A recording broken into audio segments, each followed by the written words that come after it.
This is an advertisement by BetterHelp. January arrives with a sense of expectation and change. But real change is rarely loud or dramatic. It's noticing what no longer needs to be there. Thoughts you keep turning over even when they're not helping. And when you live with those long enough, they can start to feel normal until you pause and see them more clearly. That's where perspective helps. Not fixing yourself, just creating space to understand what's been weighing you down. Therapy can offer that space, a clearer view of your own patterns and what's worth holding on to. BetterHelp makes starting straightforward. You answer a few questions and they match you with a qualified therapist. If it doesn't feel right, you can switch at any time. Whether you're into New Year's resolutions or not, working to better yourself is something everyone should do. And you don't even need to bulldoze your life to do it. Simply use BetterHelp. BetterHelp makes it easy to get matched online with a qualified therapist. Sign up and get 10% off at betterhelp.com/restishistory. That's betterhelp.com/restishistory. This episode is brought to you by the Financial Times. When it comes to news, it's easy to find out what, who, where, and when. But why is harder. FT journalism goes deeper to help you see the whole story and understand the issues that matter. Why did it happen? Why is it important?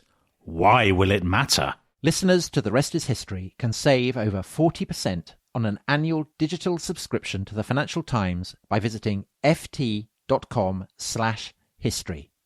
For the why, Financial Times. This podcast is brought to you by Carvana.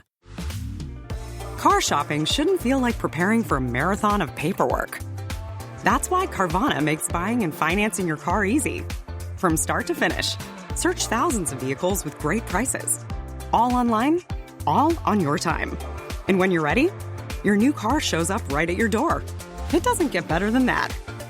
Buy your car the easy way. On Carvana. Delivery fees may apply.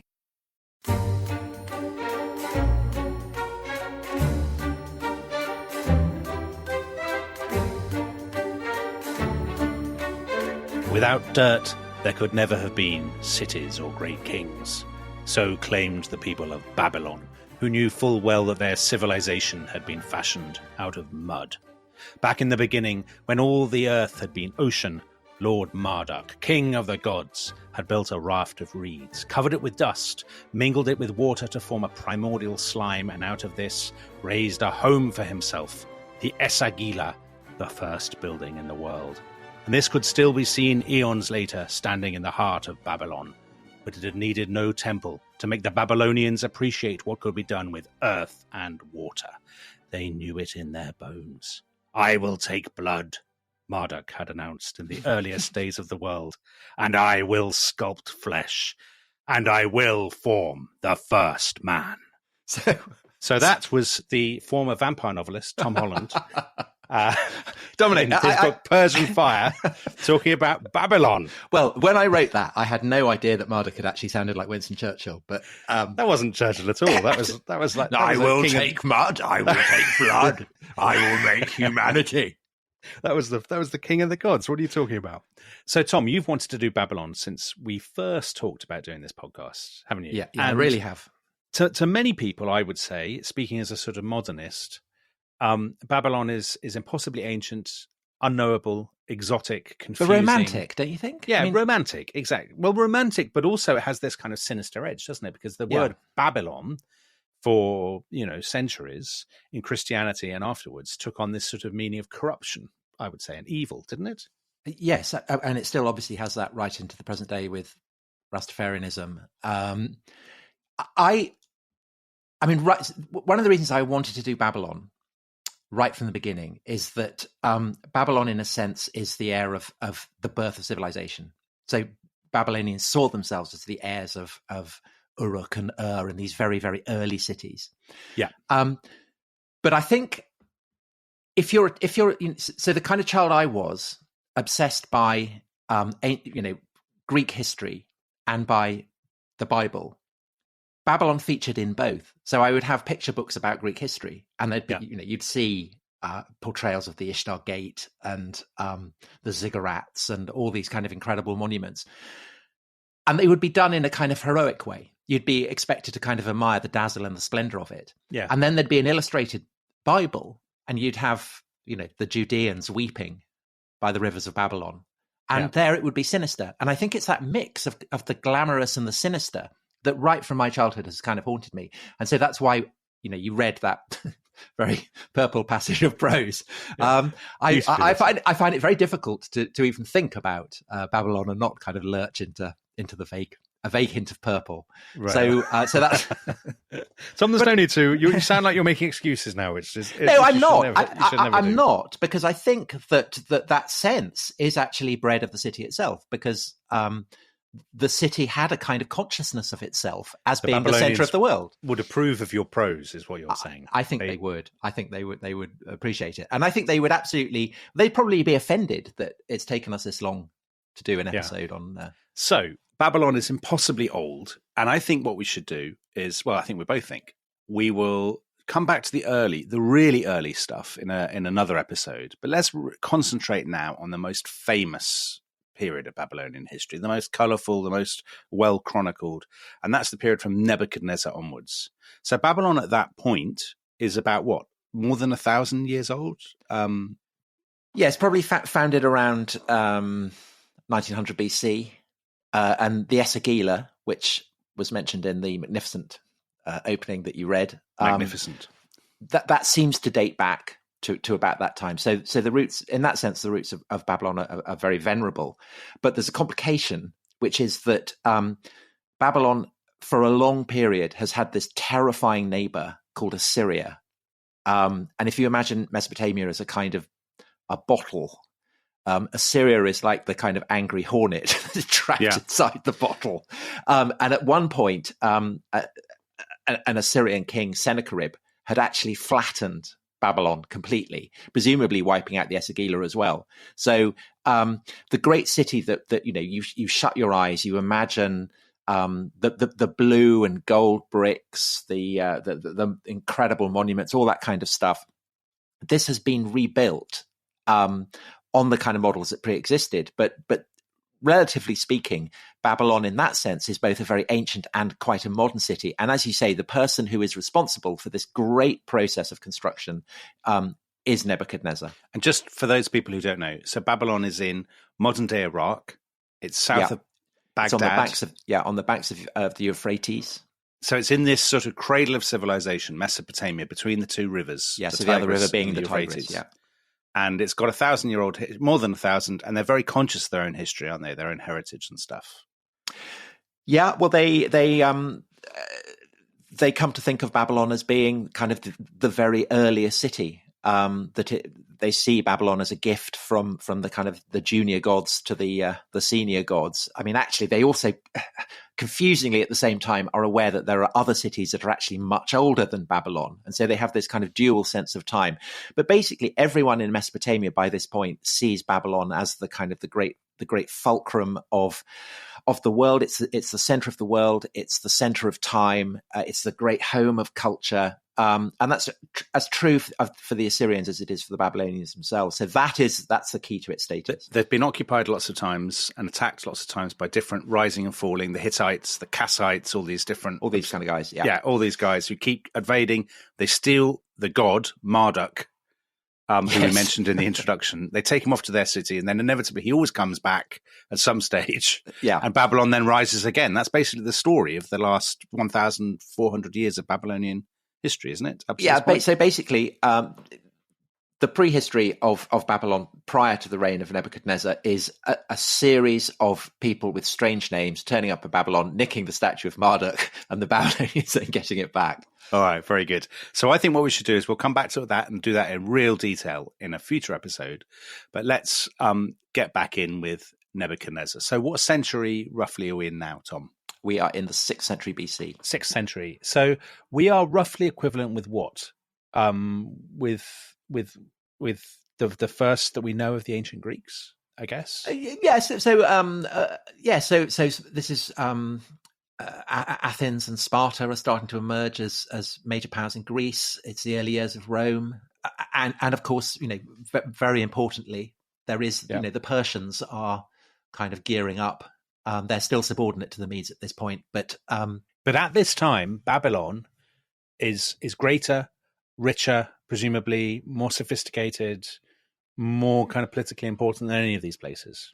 Well, whether it's politically more important, whether it's the greatest of power will be measured by what happens to it at the end of the century. But indisputably, it is the greatest city, not just of its age, but of all time. There has never been a larger city. So there are about 250,000 people in the city. And this is what the Babylon of Nebuchadnezzar absolutely is. And so Nebuchadnezzar succeeds his father when, Tom? When does he succeed him? That's a 605, good question. Something like that? 605 BC? 605, yes. Yeah, so there's a battle with the Egyptians in Syria. So the Egyptians are also trying to make a comeback at this point. Yeah. The Babylonians defeat the Egyptians. Nabopolassar dies in the battle. Nebuchadnezzar takes over, and the Egyptians retreat. And it is this that opens up not just Syria, but the kingdom of Judah. Okay, let's come on to Judah in a second, because that will bring us into the Bible, which I want to talk about. But first, you mentioned the city. So the city of Nebuchadnezzar. So now we can, perhaps for the first time, really get into what Babylon is like, because we know, don't we? We have descriptions of Nebuchadnezzar's Babylon, and we have a sort of sense of the topography. Is that right? We do. So we have an account by Herodotus, who almost certainly visited it, and as is normally the case with Herodotus, it's a kind of mix of kind of imaginary. He's projecting Greek ideas about society. Don't tell me the founder of history is making stuff up, Tom. He's not making it up, but well, so the classic example of this is talking about marriage and the role of women in Babylon, and he has he cites two customs, one of which is that daughters get auctioned off. And all the good-looking daughters get auctioned off first, and the money that is given for their dowries then enables the uglier daughters to be married as well and to be given dowries. And Herodotus really approves of this. He says it's a wonderful custom. Absolutely, right. Thumbs up from Herodotus for that.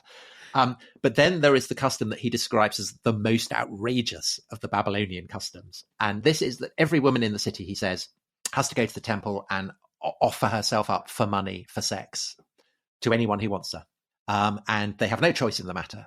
Well, everybody has to do this. Everybody. So even the kind of very grandest woman, and Herodotus says that they arrive in litters and veils so that no one can see them, and then someone will come in and sleep with them, and then they go off, and then that's it. Their due is paid. So there is there's debate as to whether that sounds very unlikely. I would say. How reliable is this? It seems to draw on what is a very ancient tradition of that princesses dedicate themselves to a god called Shamash, who's the sun god. And there's evidence for this going right the way back to the very beginnings of Babylon. But they're actually, certainly in the time of Hammurabi, these women seem more like nuns than kind of temple prostitutes. Yeah.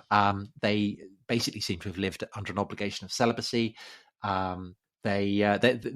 And actually, they're kind of quite economically significant players. But there could be some annual ritual, There could be. There could be. So that's and we'll come again to this. The extent to which Herodotus and other classical authors are just making stuff up from scratch, whether they're misunderstanding things that they see, and definitely with Herodotus, there's a lot of very, very detailed factual analysis that is turned out to be very accurate. And so that, combined with the archaeology, gives us a sense of what Nebuchadnezzar's city looked like. Okay, well, stop.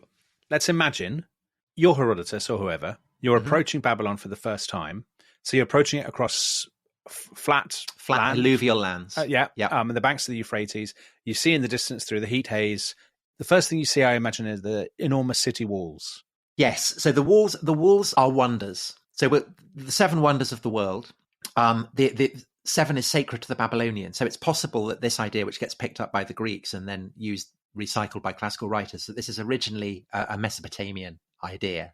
Right. And one of the wonders of the world, in one of the lists, the walls of Babylon feature. And the Assyrians had hailed them as a wonder of the world. They are on a stupefying scale. They extend for 3 square miles. They're surrounded by moats. And these walls, and there are further walls. So there's a wall that's built by Nebuchadnezzar called the Median Wall, which is designed to keep the Medes out, which goes for 50 miles. So these are vast, vast fortifications. Yeah. And they serve as a kind of symbol of everything that the monarchy is about. So they are, well, there's an inscription by Nebuchadnezzar who says he describes the wall of Babylon as the primeval boundary that has been famous since the distant past, the firm frontier as old as time, the lofty eyrie as high as the heavens, the strong shield that bars access from enemy lands. I mean, in truth, it's not primeval because they keep being sacked and keep having to be rebuilt. But the idea of the wall of Babylon as a kind of wonder really is very, very ancient. And Herodotus is blown away by them. And he describes... They're blue, Tom? Are they blue? Well, we'll come to that. They're crenellated. So they're on a massive scale. They're so broad, Herodotus says, that a chariot can wheel around on the top. But you also get this famous gate, the Ishtar Gate, which under Nebuchadnezzar has the kind of the famous blue and gold tiles. Yeah. You know, these are mud bricks, but they're sheathed in blue and gold. And we know about that because German archaeologists discovered them and shipped them up and took them to Berlin, where you can see this kind of incredible reproduction of it. And it's a great double gate. And the Ishtar Gate leads into what the Babylonians called "May the arrogant not flourish," which was this great processional way. And you go in through the gate, and there you have the palace, which is fittingly stupefying for the king of Babylon, everything you'd expect on a, just wow. And then you go down the processional way, and at the far end of the processional way, you have what was called the Etem Ananke, which is the stupefyingly enormous ziggurat. 17 million bricks, 100 meters high, so as high as the Great Pyramid, 7 stories, although Herodotus says it's 8. And this is the building that had been sacked by the Assyrians, destroyed by Sennacherib, the Syrian king, and has been rebuilt ever since. And this is the construction of this great tower is what in the Bible becomes the Tower of Babel. So this is the Tower of Babel. I mean, literally, it is the Tower of Babel. And presumably, okay, so some memory of it has made it into the Bible, into the Old Testament. Yeah. Presumably, is that because it was built by slaves who have, and a folk memory of people being enslaved and having to work on this building? Do you think? I don't think that's the focus of it. In Genesis, it's about the arrogance of the people who are building it. Right. And God punishes them, but the tower isn't finished. They will start speaking different languages, so hence a Babel. Yeah. So it's essentially about the arrogance of the people who are building it, and that is we'll come to the how the Jews fit into this, but essentially all the every take that the Judeans, the Jews, have on Babylon is that it is an oppressor. It's spectacularly rich. It's full of gold. It's full of purple. But it is doomed due to its arrogance, cruel and tyrannical. Yeah, exactly. And so that's what I'm sure that the memory of the Tower of Babel is because this ziggurat was still in the process of being completed when the Judean exiles arrive there and see it, which we'll come to in a second. Yeah. Just another thing: Babylon's not just a city of power, but it's also a city of pleasure. The city whose people are glutted with wealth, the city of celebrations, rejoicing, and endless dance. Is that your purple prose again, or is that no? That's an inscription, right, of the time, and it reflects the fact that Babylon is simultaneously a very ordered city. So there's a kind of grid pattern, but within those grids there are kind of labyrinths, so you can completely get lost, and that's where this its reputation as a city of pleasure comes from. Kind of fueled by the Bible, but also by the Herodotus' story of temple prostitutes and so on, and also by the image of the goddess Ishtar, who gives her name to the famous gate, who is the goddess of love, who is imagined as stalking the taverns. So, if you have come in across the plain, you've gone through the gates, you're plunged into this presumably incredibly cosmopolitan, unbelievably cosmopolitan maze of sights and smells and different languages and all this kind of stuff. Yeah, absolutely. The biggest city in the world. By miles. It's the largest city that's ever existed on the planet. It's the most cosmopolitan. It's stupefyingly rich, and it's incredibly sophisticated because you're starting to get banks. So we have there's a banking family called the Agibis, whose library has been found, record of all their correspondence and everything, and it shows how the Babylonian Empire is sufficiently large that this banking family in Babylon can have kind of outposts in other cities, and it's the reason why Babylon works as a kind of a shorthand for a massive, multicultural, cosmopolitan, imperial, wealthy city where you can get up to all kinds of sexual practices that maybe you couldn't in a village. Babylon is the archetype of that. Yeah. And that's the power of its myth. So do you think it's the first city to have that kind of reputation as the kind of both a sink of iniquity and a place of unlimited possibility? Well, it's difficult to know, but the combination of the Greek and the biblical accounts of it are essentially what have created that image of it that has survived. They're able to do that because Babylon has elements of that. Yeah. I mean, it is an absolutely stupefying place, and it is actually in the list of the wonders of the world, it's the only one that has certainly 2 wonders, maybe even 3. So there's a famous obelisk that gets into some of the wonders of the list of 7 wonders of the world. The walls feature in a lot of the lists of the wonders of the world. And of course, it's the most famous wonder of all. In fact, yesterday I asked Sadie, my wife, what do you think of when you think of Babylon? And she said, the Hanging Gardens. Of course. So the Hanging Gardens are the most enigmatic and the most kind of tantalizing of all the wonders of Babylon. But Herodotus, who you say went to Babylon, doesn't even mention them.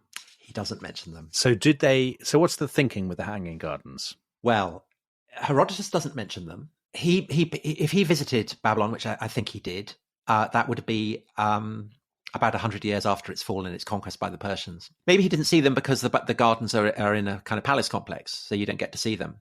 But there's been no archaeological evidence for them at all. And so there's been a very, very interesting book written by Stephanie Daly, who I think is at Oxford, who argues that actually the Hanging Gardens of Babylon were not in Babylon at all. Oh. The story is that, and we get this from Josephus, who is writing in the 1st century AD.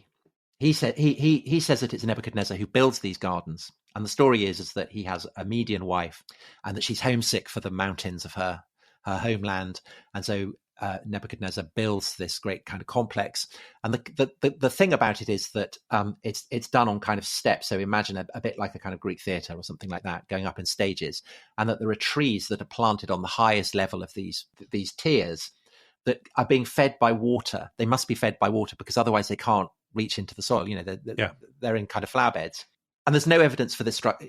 No such structure has been found. No such structure has been portrayed in Babylon. I mean, it would be very, very difficult to do that in Babylon. But you do have portraits of this in Assyrian wall paintings, and you do seem to have kind of evidence for it. And in particular, you have the kind of screw that gets attributed much later to Archimedes, that there's evidence for that having been developed by the Assyrians. The irony that the Assyrians, of all people, the Babylonians, that the most famous Babylonian thing was probably Assyrian, you're saying? Well, I'm not remotely qualified to judge on whether this argument is accurate or not. I mean, I read Stephanie Daly's book. I've read it twice. I read it before doing this podcast. Again, I reread it, and I was completely convinced. But that's because I didn't really know enough to judge. But I mean, it's not just the Assyrians. It's Sennacherib, who's the guy who flattened Babylon. So kind of really rubbing salt in the wounds. And her argument is that when Sennacherib destroys Babylon, he says, "Well, Nineveh is now Babylon."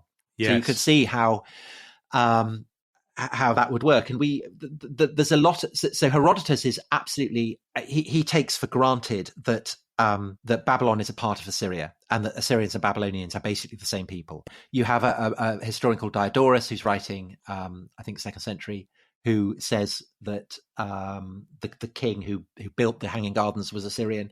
So in other words, there's a swirl of possibilities there.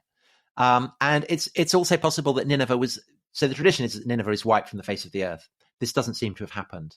It does seem that there were palace complexes because we know that later kings are going to Nineveh and kind of studying it, for examples of how they can kind of model their own palaces and so on. So who knows? But I think it's a very, very good argument that actually it's not the Hanging Gardens of Babylon, it's the Hanging Gardens of Nineveh. Well, that's answered the questions by Simon Girdlestone and Dick of Axe, both who asked about their Hanging Gardens. Dick of Axe's question, though, raises another issue that hangs over the whole discussion of Babylon. Because Dick of Axe wanted to know whether the gardens of Babylon were linked in some way to descriptions of the Garden of Eden. And he said, what are the links between Babylon and the Old Testament? Now, obviously, this is a massive issue. So the Jews, the portrait of Babylon, and indeed of Nebuchadnezzar, Belshazzar's feast, the book of Daniel. Let's get into all that now. So why are there Jews in Babylon? Okay, well, first of all, should we be calling them Jews? Probably not. at this point. So, Israelites? No, they're Judeans? They're the people of the kingdom of Judah. Yeah. So there'd been the United Monarchy under David and Solomon and so on. Then it had split. You'd get the northern kingdom of Israel, 10 tribes so there are 12 tribes of Israel. 10 of those tribes form the kingdom of Israel. That then gets destroyed by the Assyrians. And the 10 tribes get carted off into exile by the Assyrians and they vanish. So the question of where the 10 tribes are is kind of abiding mystery. 2 of the tribes centered on the city of Jerusalem survive, and that's the kingdom of Judah. And compared to Egypt or Assyria or Babylon, it's a minnow. Yeah. These great empires keep coming along, kicking sand in the face of the kings of Judah. And so they're constantly trying to, work out which should we side with the Egyptians or the Assyrians or the Babylonians, whatever. Nebuchadnezzar, he's seen off the Assyrians. The Babylonians have seen off the Assyrians. They've seen off the Egyptians. 597, Jerusalem is conquered. The king gets taken with a whole load of Judean noblemen. This is Jehoiakim. Am I saying that right? And fascinatingly, his kind of ration dockets have been found in Babylon. So he gets treated with honor in Babylon. He gets kind of put in a hostel for defeated kings, right, with all his, all the Judeans. They get given a kind of rations for meals and things. I mean, quite a lot. He's treated honorably. Right. And his uncle is installed as a kind of Babylonian puppet, and he gets given the name of Zedekiah. And he's back in Jerusalem. He's back in Jerusalem. Yeah. And he makes the fatal mistake 11 years after this initial siege of deciding that it would be a good idea to rebel against the Babylonians. Turns out to be a terrible idea because the Babylonians capture Jerusalem. They destroy Solomon's temple, the temple that had stood at the heart of Judean life. And in the words of the Book of Kings, they slew the sons of Zedekiah before his eyes, and they put out the eyes of Zedekiah, and they bound him with fetters of brass, and they carried him to Babylon. Right. But it's not just Jehoiakim and Zedekiah that are in Babylon, but a large proportion, or maybe I'm exaggerating, maybe a small proportion of the Judean people, because there's the sense of that they're in exile, right? Absolutely. So what numbers the kind are we talking about? Hard to know, but it's certainly the kind of, it's the elite. So it's the nobles, the priests, the scribes. You're not taking a load of peasants. And they've been put in prison, or just put in a quarter of the city, or what? No. So this is a common thing that everyone in Mesopotamia does, is that when they conquer a people, they will remove the kind of the leaders and take them to the capital. Well, not just the capital. Some of them get kind of dunked in kind of regional cities. So Ezekiel, who famously has the vision of the bones coming back to life, he's not in Babylon. But clearly there are a lot of Judeans who are in Babylon. And so the question of what kind of influence does this have on the writing of a lot of the books of the Bible is a huge, huge issue.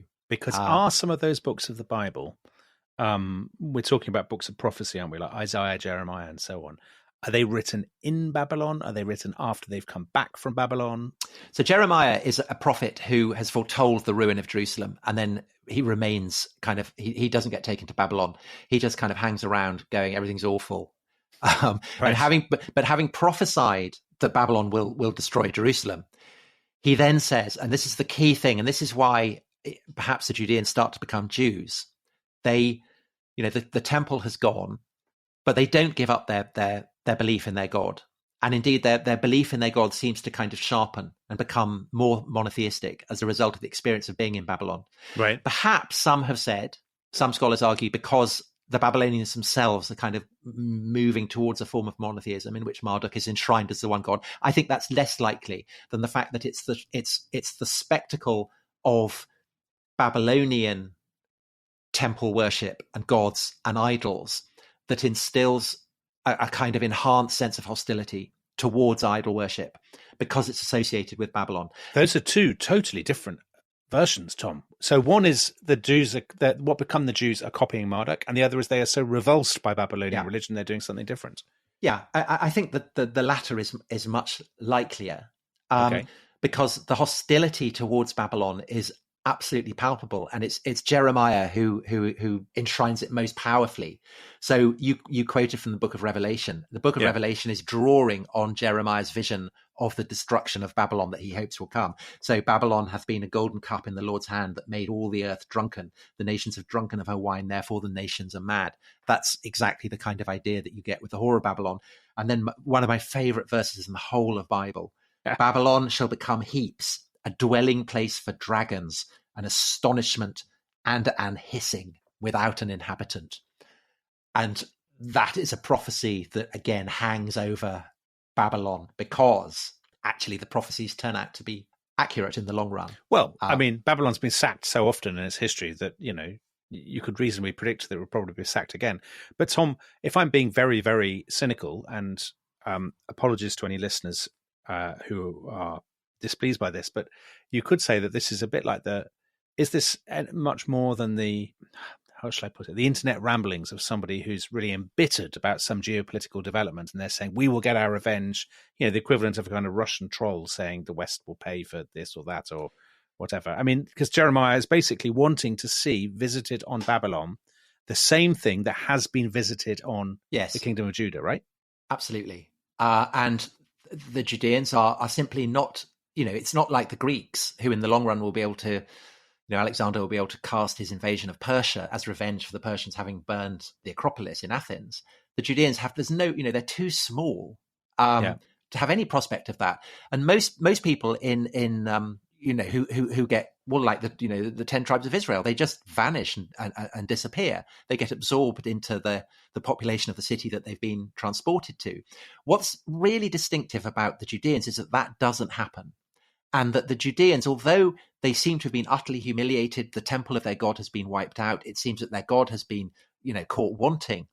All the kind of the furnishings of the temple in Jerusalem get taken to Babylon. Yeah. The Judeans do not give up on their God, and they do not lose their identity. And if anything, their identity gets sharpened. And that is what's interesting. And it seems to me that their identity is sharpened by, well, you can call them kind of the internet ramblings, but it's a kind of a sense that the only way that they can make sense of the horror of what's happened is to see it as part of the plan of their God, which is a kind of incredibly arrogant thing to do. And they're nobody. They're kind of tiddlers. They're the kind of very, very small fish. Yeah. But they're saying that they end up saying that ultimately everything that happens to Babylon is the expression of the will of their God.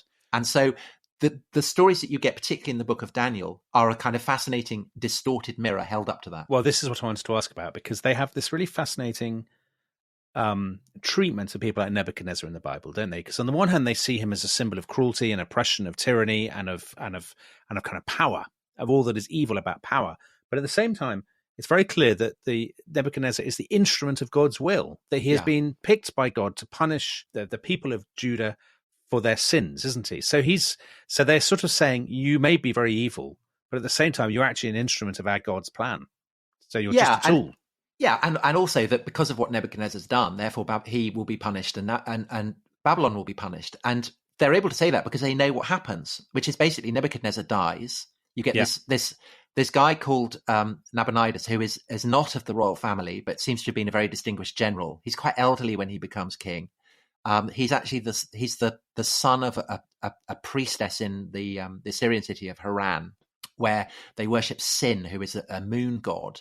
He's very keen on Sin, but more generally, Nabonidus, we mentioned him in the first episode. He's a great antiquarian, and he seems to have decided that Marduk's promotion to kind of the rank of top god is historically inaccurate, and so it's very odd. He goes off to a place in North Arabia, a place called Tamar, and he's there for 10 years. And it's very strange. What is he? Why is he doing it? Is he doing it because he thinks the gods have ordered it? Is he doing it because he hates Babylon? He doesn't want to have anything to do with it. He can't, he doesn't want to have mix with Marduk. I mean, he's doing a kind of Akhenaten equivalent.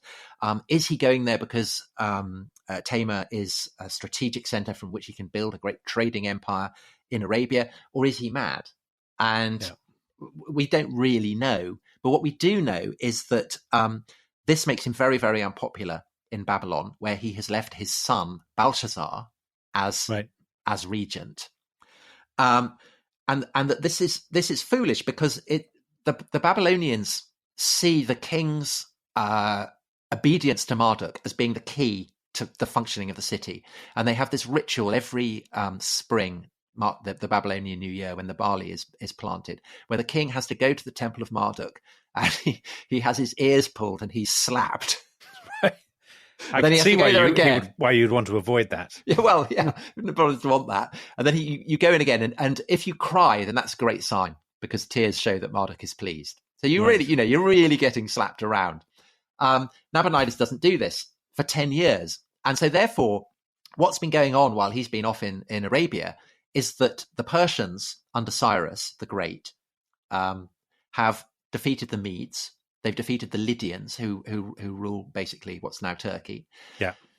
So Cyrus is very much the coming man. And Cyrus is a master of propaganda. And so there's the Cyrus cylinder, which some people say, this is the first Bill of Human Rights. It's no such thing. It's a very, very Babylonian text in which he's basically saying, I'm going to respect your gods. And this means that in the long run, Nabonidus proves powerless against Cyrus's invasion. Because basically there are lots of people in Babylon who are unwilling to fight for him.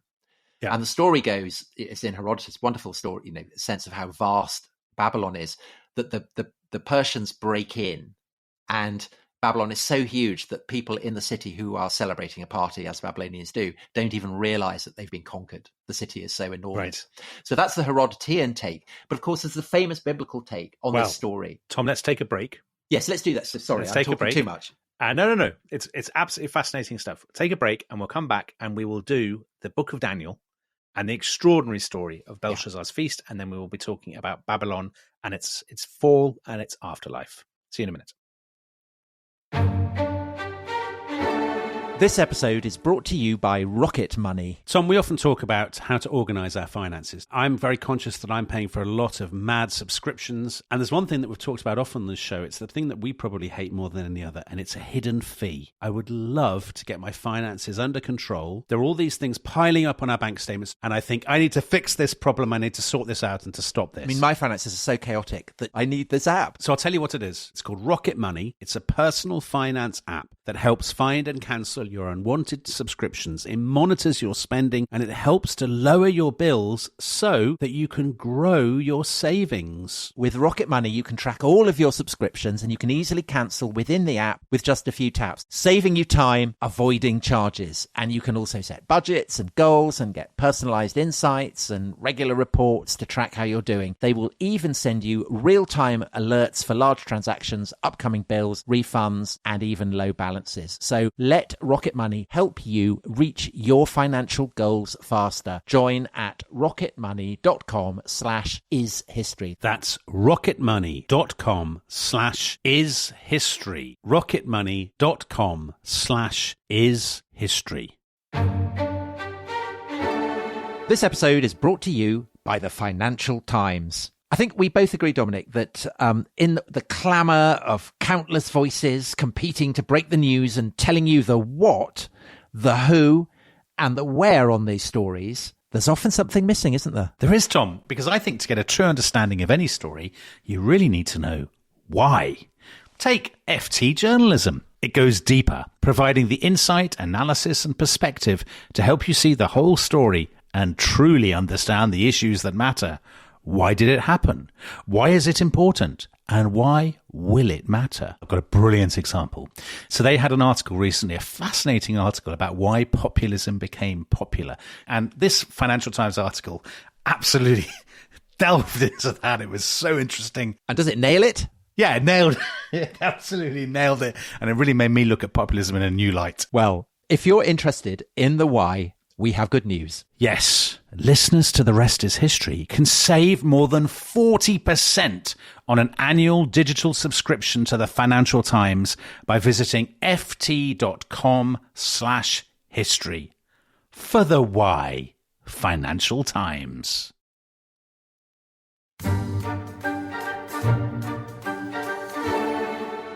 Welcome back to The Rest is History. We are talking about Babylon. Tom, I cut you off because we were just about to talk about probably the single most famous depiction of Babylon ever, which is the Book of Daniel. So everybody knows this. Daniel, well, they don't, do they anymore? But they used to. Daniel is invited to a feast with his pals, isn't he? And Belshazzar, who we mentioned before the break, has got all the looted gear from the temple. And he says, tuck in. And they don't want anything to do with it. And then these words appear. Well, you can tell the story more. You tell the story in your purple prose, Tom. You're very good at that. No, go on.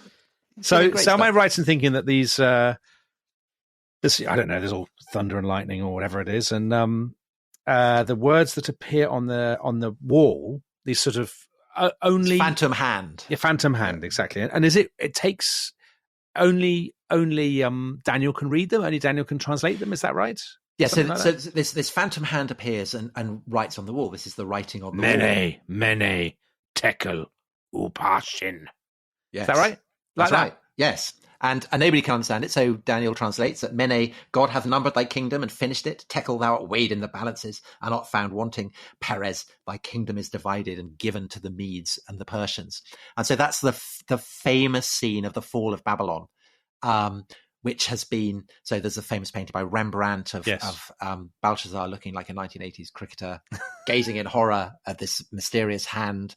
But also John Martin in the early 19th century, who did vast canvases of huge cities, a very good one. Lightning striking and idols toppling. And I think that is an absolutely fundamental part of the kind of the mystique of Babylon is because of the Book of Daniel, which is written after Babylon has fallen. When's the Book of Daniel written? Probably 3rd century. I think. Golly, a long time after it's fallen. So it's quite a few centuries after it, and it gives this distorted history. So Nebuchadnezzar is the guy who sentences Daniel to the lions. He sentences Shadrach, Meshach, and Abednego, who are 3 of Daniel's pals, to a fiery furnace. They all come out of that and survive.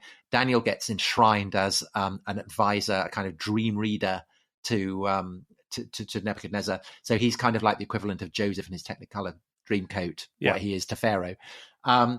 Then Nebuchadnezzar goes mad. Oh, right. So he didn't go mad, though, in reality. No, so this is clearly Nabonidus. So this is a tradition that Nabonidus has gone mad, a Babylonian tradition that is then attributed to Nebuchadnezzar. And you again, this kind of brilliant description. The same hour was the thing fulfilled upon Nebuchadnezzar. He was driven from men and did eat grass as oxen, and his body was wet with the dew of heaven till his hairs were grown like eagle's feathers and his nails like bird's claws. And William Blake did a famous kind of illustration of that. Absolutely brilliant. And then you have this account of the fall of Babylon, where Belshazzar, rather than Nabonidus, is described as the last king, and it falls, and the Medes and the Persians take over. And actually, it's the Persians, and from that point on, Babylon is subject first to the Persians, then to the Greeks. So the Daniel story, just to wind that up, the Daniel story, which obviously proved enormously influential because it really enshrined in the kind of Judeo-Christian imagination the image of Babylon as a place of power, of corruption, of hubris, kind of great luxury of the feast, and then looming disaster, didn't it? Yeah. But that's written centuries afterwards, and it's just a basically very, very garbled version of history, would you say? It's holding up a very distorted mirror. And a lot of so Daniel's prophet, so Nebuchadnezzar is the guy who has the dream that Bart van Loo talked about. The idol with the feet of clay. Yeah. And he has visions of beasts coming out of the ocean, all these kind of things. And essentially, this is predicting that Babylon will fall, that the Persians will rise, then that the Greeks will rise. In due course, it comes to be seen as foretelling the rise of Rome. So this idea of the cycle of empires. Yeah, we'll come on to Rome later on. And Rome Babylon, interesting relationship in imagination. And so Daniel is, whoever's writing the book of Daniel is writing in the knowledge, firstly, that the Babylonian Empire has collapsed and that Babylon has been conquered by foreign masters, but also that the city itself is starting to go into decline. And that didn't happen straight away, though, Tom. No, it doesn't. It was absorbed into the Persian Empire, and it's still the biggest city on earth at that point? Yeah, there's a rebellion under Xerxes, who's the king who invades Greece. The Great Ziggurat is very badly damaged. But it's still, unbelievably, it's the largest city still in the world. So when Alexander enters it, it's a very Alexander place. I mean, he ends up dying there.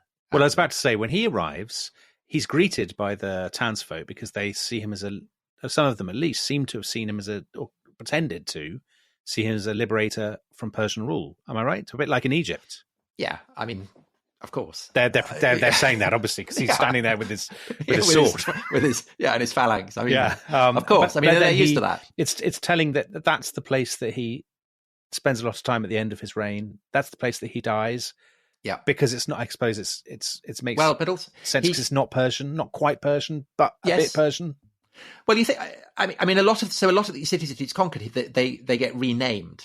They get given Greek names. Babylon doesn't. Yeah. Babylon is too famous. And Alexander clears the rubble that Xerxes had left of the Great Ziggurat and is preparing to rebuild it. And that never actually happens. And what then happens is that all that kind of region of Mesopotamia becomes part of the Seleucid Empire. So one of the heirs of Alexander. And they never think about establishing their capital at Babylon, Tom. Well, so they built a new capital called, modestly, Seleucia. On the Tigris. On the Tigris, yes. And there is... so one source says that one of the kings orders Babylon to be emptied and that the people should go to Seleucia. So this is... And people say that this is where, basically, Babylon starts to collapse as a city. Difficult to know.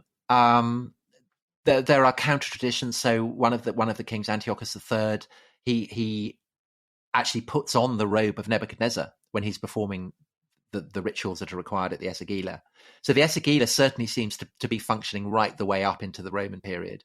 But basically, it is so Trajan, the Roman emperor at the beginning of the 2nd century, who invades and briefly conquers Mesopotamia. He goes to Babylon, and he offers sacrifice to Alexander there in the place where Alexander is said to have died. So there's clearly still enough of the infrastructure of Babylon there for people to work out exactly where everything is. But by this point, it's becoming what Jeremiah had foretold. It is becoming a dwelling place for dragons and astonishment and hissing. It's been deserted by the time it's starting to become that. Yeah. Right. Yeah. And do we know, before we start talking about the image of Babylon and its kind of cultural afterlife, do we know at what point it basically became an archaeological site? As in, I mean, I don't mean in the 19th century or something. I mean, at what point it was no longer inhabited and it was basically dead? Very difficult to say, but probably by 1st or 2nd centuries AD. Okay, as early as that. So I mean, there's obviously never a possibility of the Arabs, so rebuilding it or something. It's mentioned in the Quran as the home of two angels called Harut and Marut, who teach sorcery. Right. But that's probably drawing on biblical traditions of Babylon as the great center of sorcery. Yeah. Certainly by the time of the Arab conquest, it's long been abandoned. Yeah. There's a kind of, so basically what happens is that, as we said before, that because it's not built of stone, but of clay and mud, it kind of melts and becomes a kind of sludge. Yeah. And people do remain settled on what had been one of the royal palaces outside Babylon itself. And that gets called Babil. So right the way up into the modern period. So there is to that extent a kind of living continuity. But otherwise the very site itself gets forgotten.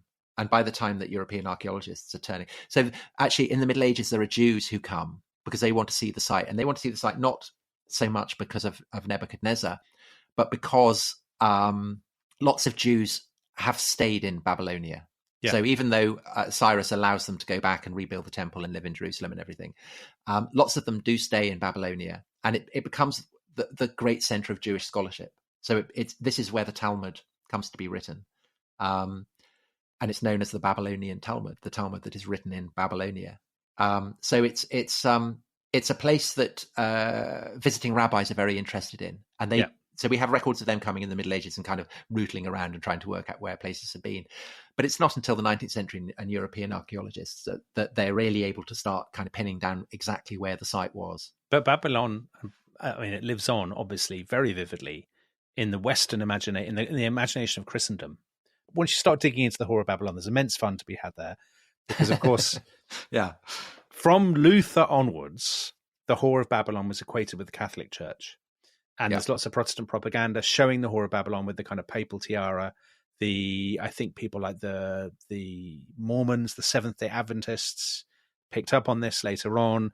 And obviously, in Rastafarianism, Babylon is equated really with the kind of white privilege, antithesis. Yeah, it's the antithesis of Zion. It is corruption, it is power, it is European colonization, the legacy of slavery, it is the police, it's authority, it's all the sort of... It's the man. Yeah, it's the man, exactly. But what's so interesting about that is, am I right in thinking that reflects, at the time of the book of Revelation was written, that reflects an antipathy to Rome in particular, that Babylon there is Rome? Yeah, absolutely. Yes, absolutely. So tell me, is that a common metaphor, basically, at the time, do you think, for people to... Would people have referred to Babylon as Rome? Yeah, because so St. John is drawing on the language of Jeremiah writing about Babylon. So we had all that stuff about, Jeremiah talks about the Babylon as a golden cup making the nations mad with its wine. And you have almost word for word in Book of Revelation, for all nations have drunk of the wine of the wrath of her, the whore of Babylon, her fornication, and the kings of the earth have committed fornication with her, and the merchants of the earth have waxed rich through the abundance of her delicacies. So Babylon at this point is a great pile of mud. Yeah. This is being written in the aftermath of the destruction of the temple by the Romans. It's written, the year of the four emperors has happened. Rome has been set back on its foundations, but it has looked briefly as though the empire might fall to pieces. The temple of Jupiter in Rome has been burned. So the Romans themselves have lived with a kind of apocalyptic sense that things might fall to pieces. Yeah. And the book of Revelation is describing a vision of the fall of Rome, and Rome as the archetype of power. So it's everything that we've been talking about in the context of Babylon, that it's obscene sexual practices, it's incredible wealth. So the thing about the merchants, it's a very, very economically literate piece of writing, right? The book of Revelation.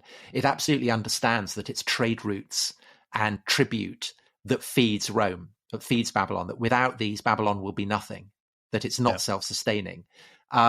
And it describes how it's the object of kind of universal lust and desire, that people come from around the world to the city because it is so stupefying and beautiful and amazing and overwhelming and impressive, and that's why it's a whore. Yeah, it seduces you.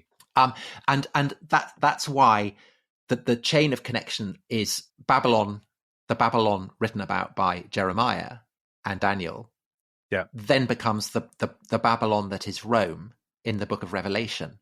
But the power of that idea of the great imperial city that is oppressive but will fall, you can absolutely see the appeal of that to, say, to Rastafarianism, or to, in fact, I would go so far as to say that that the anti-imperialism that today people in the West take for granted is, the ultimate roots of that lie in the books of Jeremiah and Revelation. And I was just thinking, Tom, we did our 9/11 podcast, the attack on New York. The idea of, isn't that how Islamists might think of New York? A city of great vice, a city of luxury, of power, but it will fall, to attack it, to bring down the symbols of power.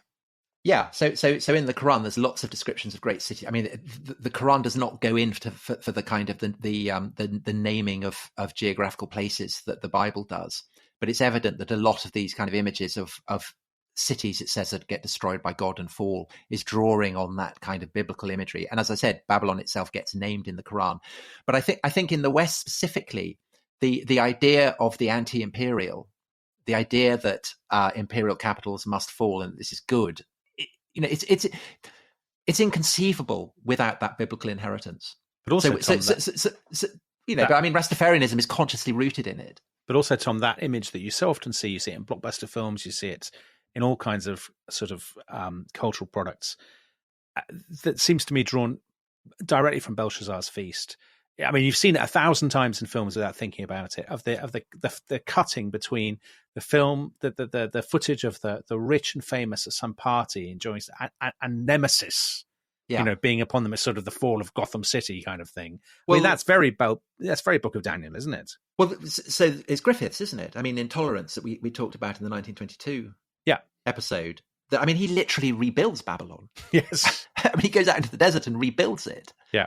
For that, and you know, actually Saddam Hussein does as well. So Saddam Hussein kind of tries to rebuild Babylon, and we had a couple of questions about Saddam Hussein. Actually, you know, to what extent do the legends of Babylon? How much are they part of Iraqi identity today? Are they part of Iraqi identity? I'm not massively convinced they are, but maybe I'm. Well, no, they are. They were promoted by Saddam in his more secular stage, because Babylon is something that that all Iraqis can feel a sense of identity with. So Sunni and Shia and Christians and Yazidis and Jews and everybody can kind of have a sense of it in the past. And there's an obvious kind of model for a Mesopotamian, you know, an Iraqi strongman in the figure of Nebuchadnezzar. So when Saddam kind of did his rebuilding of Babylon, because there's nothing really to see in Babylon. You know, people turn up and there's, you know, a load of dust. That's me with all archaeological sites. So Saddam wanted, you know, to provide something that was slightly more impressive, and so a lot of the kind of the mud bricks are stamped, you know, just as Nebuchadnezzar had his name stamped on the mud bricks. Saddam does exactly the same. And one of the reasons why the Islamic State, when they then move into northern Iraq, why they demolished the Assyrian monuments, is because they want to get rid of anything that provides Iraqis with a reminder of the pre-Islamic past. Yeah. So for the Islamic State and for a lot of devout Muslims, national identity is false. It's a distraction from the identity you should have as a Muslim, and particularly an identification with a past that is Babylonian is kind of shocking. Yeah. So that's kind of what's going on. I mean, of course, the Americans, they also played their part in a further destruction, a further fall of Babylon, because having after the Iraq War, having occupied Iraq, they then built a huge tank park on the site of Babylon. I mean, the heart of the archaeological site. Yeah. And so the remains of the the Great Processional Way that joined the Ishtar Gate to the Great Ziggurat, they were kind of driving heavy vehicles down it. It's all, you know, all the mud things have crashed. Unbelievable. Think of all those buried cuneiform tablets, Tom, crushed under the wheels of the. Yeah, there's a terrible metaphor there, isn't there? Yeah, so Babylon has fallen again. Well, do you know what? When I was a student in Oxford in the 90s, I used to walk on my way to the library. There was graffiti on the wall: "Babylon must fall." But that's obviously reflecting the Rastafarianism and the reggae, because obviously Bob Marley and kind of reggae has preserved the image of Babylon as hubristic, corrupt, luxurious, oppressive, at a time when, you know, knowledge of the Bible among the public at large is probably less than at any point since, you know, the Christianization of the Roman Empire. Yes, I think that's absolutely true. Which raises our last question, Tom, because I think you've done an absolutely masterful job. And I know you've carried, well, I was about to say 80%, but it's probably about 98% of the load of these podcasts. So, Tom, Dave Walters asks, I'll cut his question down. He asks very simply, where do Boney M rank in the pantheon of historians? Well, so it comes so by the rivers of Babylon. It comes from one of the Psalms. Yeah, and it describes the exiles weeping. The rivers. I guess it's the canals and the Euphrates. And I think that idea that there is a kind of dignity in exile, is, a dignity in defeat, has been culturally incredibly important ever since. In a way, the greatest victory over Babylon is that Babylon is now dust and the Bible is still red. Yeah, and there is a manifestation there of the kind of the core biblical teaching that, the future isn't always with the strong, that perhaps the weak will overcome it. But what there isn't in the Boney M song, it doesn't quote what is the final line of that psalm, which is one of the most terrifying in the whole of the Bible. So you have, O daughter of Babylon, who art to be destroyed, happy shall he be that rewardeth thee as thou hast served us. So, you have destroyed our temples, your temples will be destroyed. Yes. And then the very last line of that psalm, happy shall he be that taketh and dasheth thy little ones against the stones. So you can kind of see why Boney M didn't put that line in the yeah. song. Well, you can also see it doesn't, certain reticence in including it in church services and so on to this day.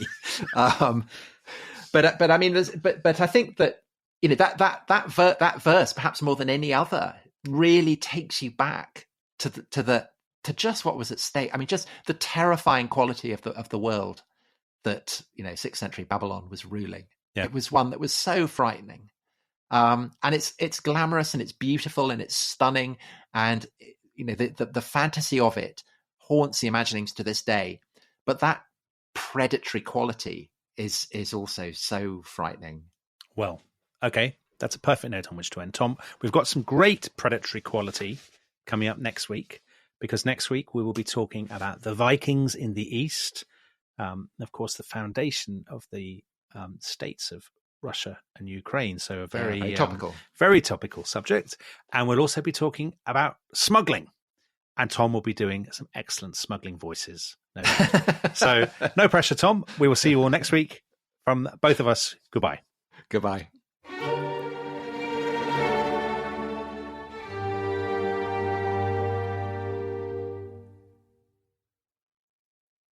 Thanks for listening to The Rest is History. For bonus episodes, early access, ad-free listening, and access to our chat community, please sign up at restishistorypod.com. That's restishistorypod.com. When it's time to scale your business, it's time for Shopify. Get everything you need to grow the way you want. Like, all the way. Stack more sales with the best converting checkout on the planet. Track your cha-chings from every channel, right in one spot. And turn real-time reporting into big-time opportunities. Take your business to a whole new level. Switch to Shopify. Start your free trial today